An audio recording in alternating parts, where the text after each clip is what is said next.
ओम नमस्ते जी। तृतीय श्रव्य कणिका सत्य की खोज, लेखक स्वामी विवेकानंद जी परिव्राजक। आगे विषय आ रहा है 16 पदार्थों में दूसरा पदार्थ प्रमेय। प्रमेय अर्थात प्रमाणों से जिस वस्तु को जाना जाए उसे प्रमेय कहते हैं, अर्थात जानने योग्य पदार्थ। किसी ने आंख से मोटर गाड़ी, मकान, वस्त्र आदि पदार्थों को जाना। यहां पर मोटर गाड़ी, मकान, वस्त्र आदि पदार्थ प्रमेय हैं।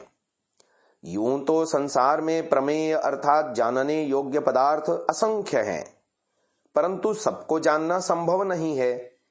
इसलिए महर्षि गौतम जी ने 12 प्रमेय छांट कर बता दिए कि इनको जाने बिना मोक्ष नहीं होगा।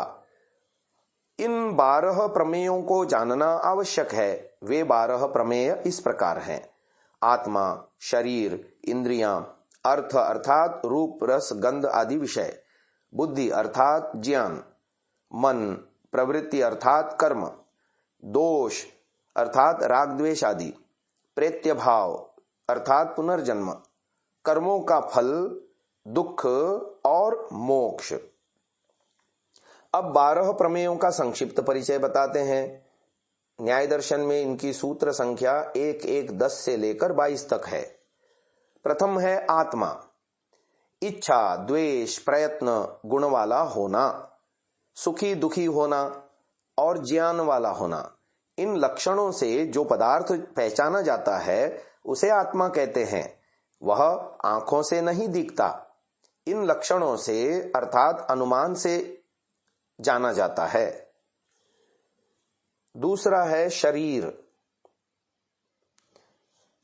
जो पृथ्वी, जल आदि पंच महाभूतों से बना है, जिसके माध्यम से आत्मा कर्म करता है और कर्मों का फल अर्थात सुख दुख भोगता है, उसे शरीर कहते हैं। तृतीय प्रमेय है इंद्रियां। आंख, कान, नाक, रसना और त्वचा, ये 5 इंद्रियां ज्ञानेंद्रियां कहलाती हैं। चौथा प्रमेय है अर्थ।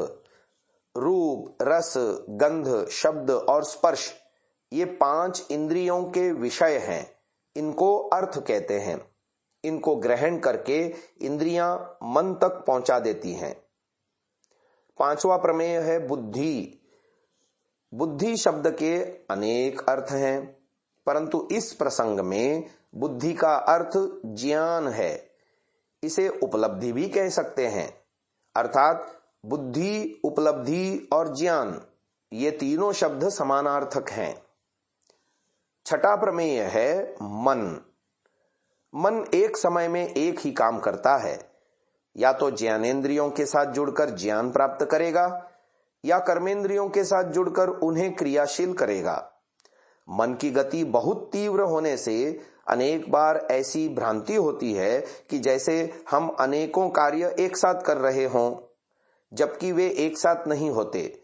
उनमें काल का बहुत सूक्ष्म अंतर होता है।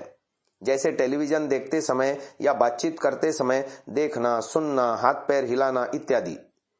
इन कार्यों को करते समय तीव्र गति के कारण 1 सेकंड में मन बहुत से कार्य कर लेता है, परंतु कर्ता क्रम से ही है। हम उस क्रम को पकड़ नहीं पाते, इसलिए हमें ऐसी भ्रांति होती है कि हमारे कई काम एक साथ चल रहे हैं। 7वां प्रमेय है प्रवृत्ति। इसका अर्थ है कर्म। व्यक्ति मन, वाणी और शरीर से अच्छे बुरे कर्म करता है। इनको प्रवृत्ति कहते हैं। जैसे यज्ञ करना, दान देना, चोरी करना, सत्य बोलना, झूठ बोलना, निंदा चुगली करना, दूसरों की सहायता करना इत्यादि। 8वां प्रमेय है दोष। जो भावनाएं सकाम कर्म करने में प्रेरित करती हैं, उन्हें दोष कहते हैं। जैसे राग, द्वेष, काम, क्रोध, लोभ, ईर्ष्या, अभिमान इत्यादि। 9वां प्रमेय है प्रेत्य भाव। इसका अर्थ है पुनर्जन्म। आत्मा वर्तमान शरीर को छोड़ देता है, जिसे मृत्यु कहते हैं, और नया शरीर धारण कर लेता है, इसी को जन्म कहते हैं। इस प्रकार से बार बार पिछला शरीर छोड़कर नया शरीर धारण करना प्रेत्य भाव अर्थात पुनर्जन्म कहलाता है। 10वां प्रमेय है फल। इसका अर्थ है कर्मों का फल। आत्मा जैसे भी अच्छे बुरे कर्म करता है, उनका फल उसे अच्छा बुरा अर्थात सुख दुख के रूप में मिलता है। कर्मों का फल जाति, आयु, भोग हैं। जाति अर्थात मनुष्य, पशु पक्षी आदि शरीर, आयु अर्थात जीने के लिए समय, और भोग अर्थात खाने पीने, जीने, रहन सहन के साधन, मकान, मोटर, गाड़ी, धन संपत्ति इत्यादि का मिलना। यह कर्मों का पहला फल है। इसका भी अगला और वास्तविक फल सुख और दुख है।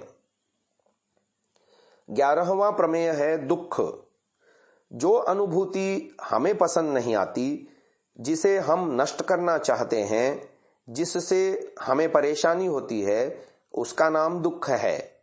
जैसे पेट दर्द, सिर दर्द, दुर्घटना आदि में हाथ पैर आदि का टूटना, आंधी, बाढ़, भूकंप आदि में कष्ट होना, टीबी, कैंसर, बुखार आदि में कष्ट होना, ऐसी खराब अनुभूतियों का नाम दुख है।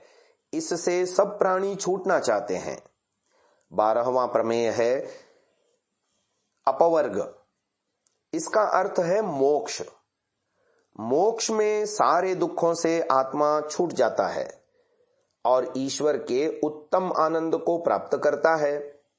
इसके साथ साथ एक और लाभ भी अतिरिक्त रूप से होता है, वह है पूरे ब्रह्मांड की सैर करना और नई नई चीजों को जानना। इस मोक्ष या अपवर्ग को सभी लोग चाहते हैं, परंतु वेदों के ज्ञान विज्ञान, अष्टांग योग समाधि को प्राप्त किए बिना तथा अविद्या आदि पंच क्लेशों का नाश किए बिना इस मोक्ष को कोई भी प्राप्त नहीं कर सकता। ये 12 पदार्थ प्रमेय कहलाते हैं। महर्षि गौतम जी कहते हैं कि मोक्ष प्राप्ति के लिए इनको जानना अति आवश्यक है। इनको जाने बिना किसी का मोक्ष नहीं हो सकता। अब 16 पदार्थों में तीसरा पदार्थ आता है संशय। न्याय सूत्र 1:1-23। संशय उसे कहते हैं जब मन में किसी पदार्थ के संबंध में 2 या 2 से अधिक विचार हों और निर्णय कुछ भी नहीं हो पा रहा, तो ऐसी स्थिति का नाम संशय है। जैसे कि ईश्वर है, यह एक विचार है, ईश्वर नहीं है, यह दूसरा विचार है। अब इस बात का निर्णय नहीं हो पा रहा कि ईश्वर है या नहीं है, इसी का नाम संशय है। आत्मा अल्पज्य है, इसलिए उसे यदि किसी पदार्थ के संबंध में संशय हो जाए तो कोई आश्चर्य की बात नहीं है, परंतु संशय हो जाने पर कोई और विशेष ज्ञान की प्राप्ति यदि हो जाए तो उससे संशय का निवारण हो जाता है। ईश्वर, आत्मा, कर्मफल आदि मुख्य विषयों में संशय दूर अवश्य हो जाना चाहिए। इसके बिना मोक्ष नहीं होता। बाकी संसार में बहुत सी वस्तुएं हैं, सभी वस्तुओं के विषय में संशय दूर हो नहीं सकता, इसलिए उनके विषय में जो जो संशय हो उसकी चिंता नहीं करनी चाहिए। अगला 16 पदार्थों में चौथा पदार्थ है प्रयोजन। न्याय सूत्र 1:1-24। प्रयोजन उसे कहते हैं जिस वस्तु को लक्ष्य बनाकर व्यक्ति पुरुषार्थ करता है यानी क्रिया करता है, उसे प्रयोजन कहते हैं। जैसे कोई विद्यार्थी विद्या प्राप्ति को लक्ष्य बनाकर मेहनत करता है तो विद्या प्राप्ति करना उसका प्रयोजन है। कोई व्यक्ति धन को लक्ष्य बनाकर व्यापार करता है तो धन कमाना उसका प्रयोजन है। इसी प्रकार से कोई व्यक्ति मोक्ष को लक्ष्य बनाकर परिश्रम करता है तो मोक्ष प्राप्ति करना उसका प्रयोजन है। संसार में छोटे बड़े अनेकों प्रयोजन होते हैं, परंतु सबसे अंतिम प्रयोजन सभी का एक ही है और वह है मोक्ष प्राप्ति। मोक्ष को प्राप्त करके फिर कोई काम बाकी नहीं रहता, इसलिए उसे अंतिम प्रयोजन कहते हैं।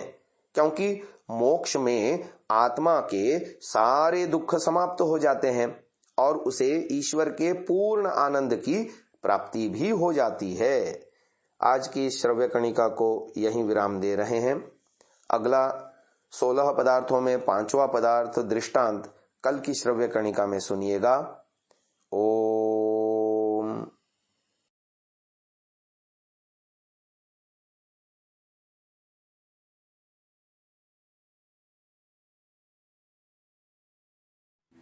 डाउनलोड सांसा ऐप, आरवीरदल ऐप, विजिट sansa.org, rvirdal.in।